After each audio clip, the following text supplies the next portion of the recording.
Assalamualaikum warahmatullahi wabarakatuh. Salam dan bahagia. Perkenalkan, saya Naili Zulfati Ni'amah selaku moderator dari kelompok 6 yang beranggotakan Raden Roro Hidayati Pratiwi, Naili Zulfati Ni'amah, Nelly Agustina, Putri Melani, dan Sarmila Anggraini ingin mempresentasikan hasil diskusi kami tentang komponen rancangan pembelajaran bahasa Indonesia, hakikat indikator pembelajaran bahasa Indonesia, dan indikator pembelajaran. Materi yang pertama akan disampaikan oleh saya sendiri. Materi yang pertama mengenai komponen rancangan pembelajaran. Pembelajaran artinya sama dengan kegiatan mengajar. Menurut Gagner dan Briggs tahun 1979, pembelajaran sebagai suatu sistem yang bertujuan untuk membantu proses belajar siswa yang berisi serangkaian peristiwa yang dirancang dan disusun sedemikian rupa untuk mempengaruhi dan mendukung terjadinya proses belajar di dalam diri siswa. Berdasarkan pendapat tersebut, dapat disimpulkan bahwa pembelajaran tidak berlangsung secara alami atau terjadi begitu saja, tetapi melalui proses menciptakan lingkungan belajar. Guru yang bertugas untuk menciptakan lingkungan belajar agar terjadi proses belajar dalam diri siswa. Dengan kata lain, pembelajaran diciptakan oleh guru dengan tujuan untuk membantu belajar siswa. Materi yang kedua akan disampaikan oleh Mbak Putri. Kepada Mbak Putri, dipersilahkan. Baiklah, saya akan menjelaskan materi selanjutnya, komponen rancangan pembelajaran yang terdiri dari 1. Identitas, 2. Kompetensi inti, 3. Kompetensi dasar, 4. Indikator, 5. Tujuan pembelajaran, 6. Media, 7. Metode pembelajaran, 8. Alat pembelajaran, 9. Sumber pembelajaran, dan 10. Penilaian.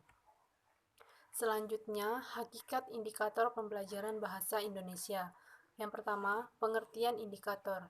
Indikator merupakan penanda pencapaian KD yang ditandai oleh perubahan perilaku yang dapat diukur yang mencakup sikap, pengetahuan, dan keterampilan.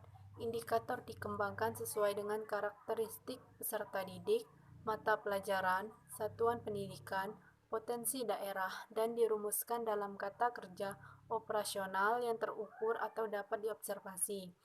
Indikator adalah perilaku yang dapat diukur atau dapat diobservasi menunjukkan tercapaian kompetensi dasar tertentu yang menjadi acuan penilaian mata pelajaran. Yang kedua, ciri-ciri indikator. Pertama, konsisten dengan standar kompetensi mata pelajaran. Yang kedua, dinyatakan dengan jelas. Ketiga, dapat diukur dengan jelas. Keempat, sesuai dengan tingkat berpikir peserta didik. Yang terakhir, dapat dicapai dalam kurun waktu yang tersedia. 3. Pembelajaran bahasa Indonesia. Pembelajaran bahasa Indonesia pada hakikatnya adalah membelajarkan peserta didik tentang keterampilan berbahasa Indonesia yang baik dan benar sesuai tujuan dan fungsinya.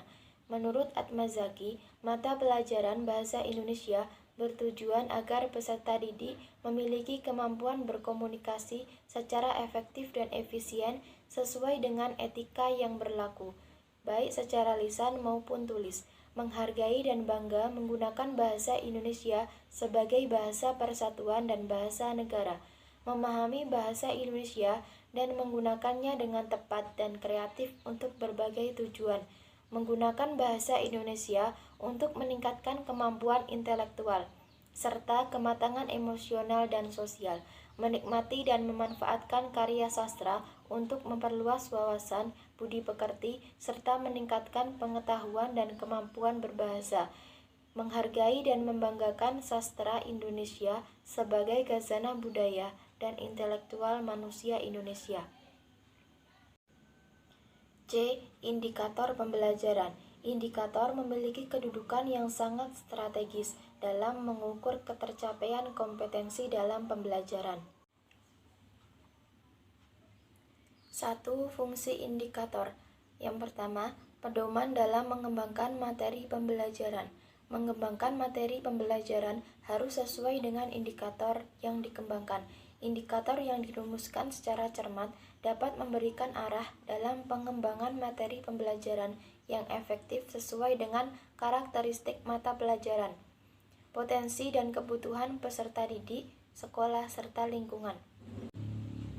Yang kedua, pedoman dalam mendesain kegiatan pembelajaran. Desain pembelajaran perlu dirancang secara efektif agar kompetensi pembelajaran dapat dicapai secara maksimal.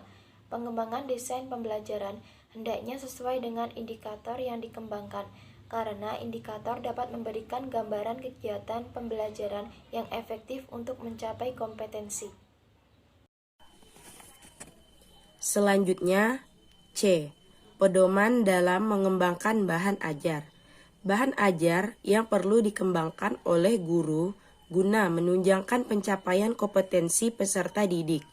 Pemilihan bahan ajar yang efektif harus sesuai tuntutan indikator sehingga dapat meningkatkan pencapaian kompetensi secara maksimal.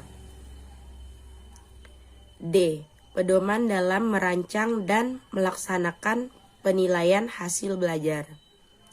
Indikator menjadi pedoman dalam merancang, melaksanakan, serta mengevaluasi hasil belajar. Rancangan penilaian memberikan acuan dalam menentukan bentuk dan jenis penilaian, serta pengembangan indikator penilaian harus mengacu pada indikator pencapaian yang dikembangkan sesuai dengan tuntutan KI atau KD. 2. Hal yang perlu dipertimbangkan. A. Dalam merumuskan indikator perlu mempertimbangkan. B. Tuntutan kompetensi yang dapat dilihat melalui kata kerja yang digunakan dalam KD. C. Karakteristik mata pelajaran peserta didik dan sekolah. D. Potensi dan kebutuhan peserta didik, masyarakat, dan lingkungan atau daerah. 3. Membuat urutan indikator. Agar tidak membingungkan dalam menyusun indikator, harus dipahami bahwa yang terpenting dalam sebuah indikator adalah: pertama, dapat menunjukkan ada atau tidak kemampuan tertentu dalam diri peserta didik. Kedua, jika dapat diyakini ada, maka perlu tanda lanjutan apakah kemampuan itu rendah atau tinggi, sederhana atau kompleks, kecil atau besar, dan berbagai tingkatan lain sesuai tuntutan pembelajaran. Kesimpulan, pembelajaran tidak berlangsung secara alami atau terjadi begitu saja, tetapi melalui proses menciptakan lingkungan belajar berupa kegiatan merancang dan menyusun serangkaian peristiwa untuk mempengaruhi dan mendukung proses belajar siswa. Komponen dalam pembelajaran yaitu identitas, KI, KD, indikator, tujuan pembelajaran, media pembelajaran, metode pembelajaran, alat, sumber pembelajaran, penilaian, materi pembelajaran, metode pembelajaran. Indikator merupakan penanda pencapaian KD yang ditandai oleh perubahan perilaku yang dapat diukur yang mencakup sikap, pengetahuan, dan keterampilan. Indikator memiliki kedudukan yang sangat strategis dalam mengukur ketercapaian kompetensi pembelajaran. Dari presentasi tadi, kami membuka 5 sesi tanya-jawab di WA Group. Sekian presentasi dari kelompok kami, kurang lebihnya kami mohon maaf. Saya akhiri, wassalamualaikum warahmatullahi wabarakatuh. Salam.